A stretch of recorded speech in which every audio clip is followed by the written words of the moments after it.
Pasado na sa Kamara ang divorce bill bagamat hinihintay pa kung papasa sa Senado.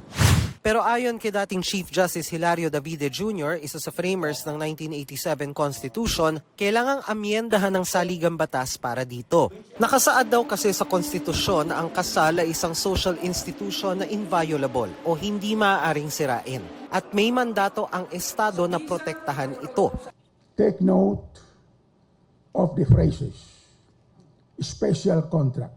This amendment cannot be done by ordinary legislation, but only by either of the three modes of proposing amendments to the Constitution.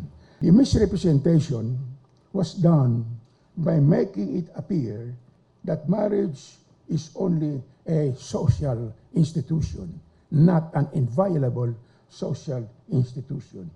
They have forgotten the word inviolable, or that inviolable is not in the Constitution.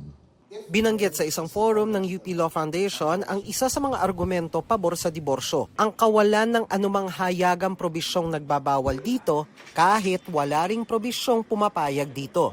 Pero sabi ni Davide, The fairness issue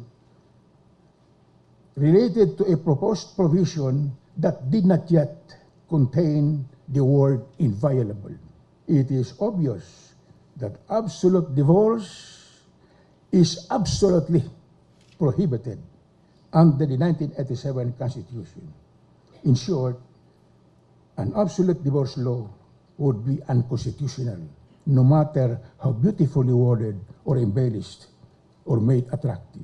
pero giit ni retired Supreme Court Associate Justice at dating Ombudsman Conchita Carpio Morales, hindi ba ginagarantiya din ng saligang batas ang equal protection? At hindi rin daw ba dapat tingnan ang saligang batas sa kabuuan nito sa halip na sumentro lang sa iisang probisyon? Binanggit ni Morales ang Islamic law kung saan pinapayagan ang diborsyo. The Muslim Code of Personal Laws applies to those who believe in Islam, while majority of Filipinos is not a classification that would render inapplicable the right to equal protection of the law.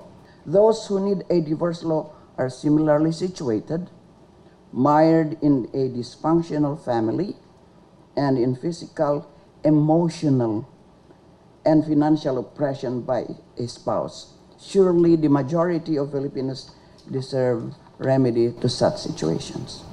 Para sa GMA Integrated News, Dano Tingkung ko, Nakatutok 24 Oras.